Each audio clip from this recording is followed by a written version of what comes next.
this thing is lighter than a gas unit, but if it had a battery, it sure wouldn't be. To get it to put out enough power, you'd really have to have a backpack unit if it's going to compete with this thing.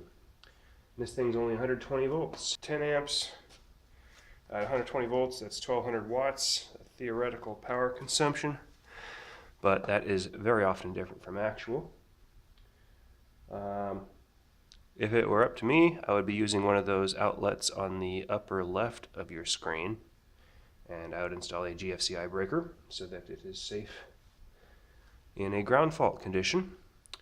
And I would be pulling maybe a 20 amp breaker, I guess, and we'd be putting out twice the power with the same extension cord.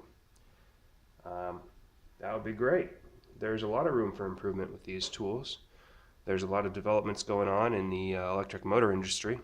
Anyway, I'm going to plug this in, see how much power it consumes. I really do wish it was more powerful than any other gas one on the market. And they could make it, but they don't.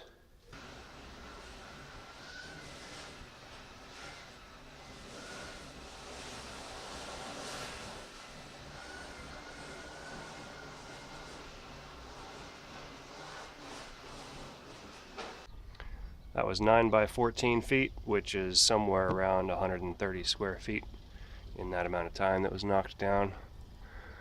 Not the toughest grass right there, and certainly not a fine job.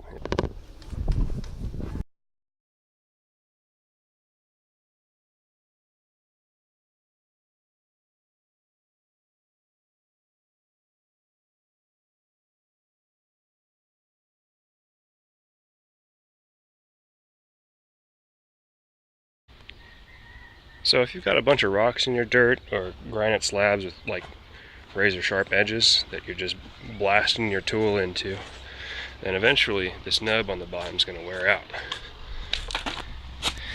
And what you do, so when this lops off and the spring pops out and, well, the bump feed mechanism doesn't work anymore because of that, then what you can do is chop that off a bit, get a drill with a I don't know, grinder little attachment, and grind out the inside a bit. It's going to take a little while actually. Kind of chop it off deep. If you're going to use the cheaper option, use a plug like this, stainless steel, not standard.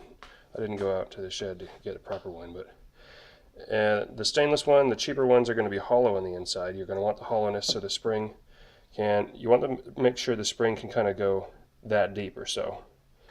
But that's for cheap upkeep instead of replacing this whole freaking unit. So yeah, I had an Echo. It was about 30% more powerful on paper, and in person it was also about 30% more powerful if it was like freshly rebuilt and serviced. If not, then it starts to bog down a little bit and becomes a pain in the ass to start up and stuff. And it's a pain in the ass. And these, you don't have to worry about being upside down, you don't have to worry about storing gas, you don't have to worry about all that crap, but you do have to worry about the extension cord. So the industry will get better over time. This is not going to be the most powerful on the market forever, because they're coming out with higher efficiency, smaller motors, and they're just going to pump out more power. And someday, I believe that we're going to graduate to 240 volt power units, because the world's going electric, and we're going to have to upgrade our home service panels, and I think that's the future.